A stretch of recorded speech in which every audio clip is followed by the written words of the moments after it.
Section 7.6, Solving Radical Equations. What we're going to do here is solve this equation for x. Now, because it has two radicals in it, it's a much more difficult problem than some of the ones you may have seen already in this section. First thing you want to do is isolate one of the radicals. It doesn't really matter which one, it is totally up to you. I'm going to move the square root of x minus 1. Okay. By doing this, I now have square root x plus 2 equals 3 minus the square root of x minus 1. Notice that the signs underneath the radical do not change. The only sign that changes is the sign in front of the radical when you move things from side to side.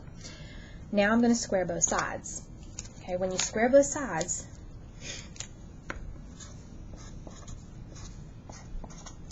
the left-hand side is much easier because you're squaring a radical. What that does, since they're inverse operations, they cancel each other out. So you end up with x plus 2. The other side, however, is not as easy. You actually have to FOIL. Now, there is a shortcut to FOILing. It's square, double, square. For example, take the first term and you square it, which is 9. Alright, you multiply the first and the last. When you multiply those, you're going to get, I'm going to write this out to the side, negative 3 square root of x minus 1. You just stick the number in front. And then you double that. So you're going to get negative 6 square root of x minus 1. Okay, and then you square the last term.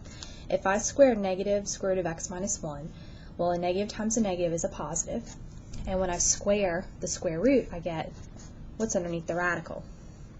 That's the shortcut. Of course, you could do the old-fashioned way of FOILing as well. First, outer, inner, last, and you're going to get the same answer. Now you want to combine like terms. I can combine the 9 and the negative 1 to get 8. I'm going to bring this x in front and just bring down the minus 6 square root of x minus 1. Once you get to this point, you now want to isolate the other radical. The thing when you have two radicals like this is you're not going to be able to get rid of both radicals at the same time when they're equal to a constant. If they were equal to each other, you could. So you should always end up with another radical in your problem. If you don't, you've done some of the multiplying incorrectly. Okay, the next thing I'm going to do is get rid of everything except for that radical. So I'm going to subtract the 8 and I'm going to subtract x. Well, by subtracting the x's, they cancel out.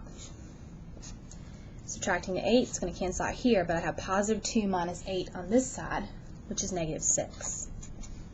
And then I have negative 6 square root of x minus 1. Right now I want to get rid of the negative 6 in front. You don't have to, especially if you don't have a number divisible by it over here. You may want to leave it so you don't end up with a fraction, but it's easier if you go ahead and move it if you can. So I'm going to get 1 equals square root of x minus 1. Now I have that second radical isolated, and I'm now ready to square both sides again.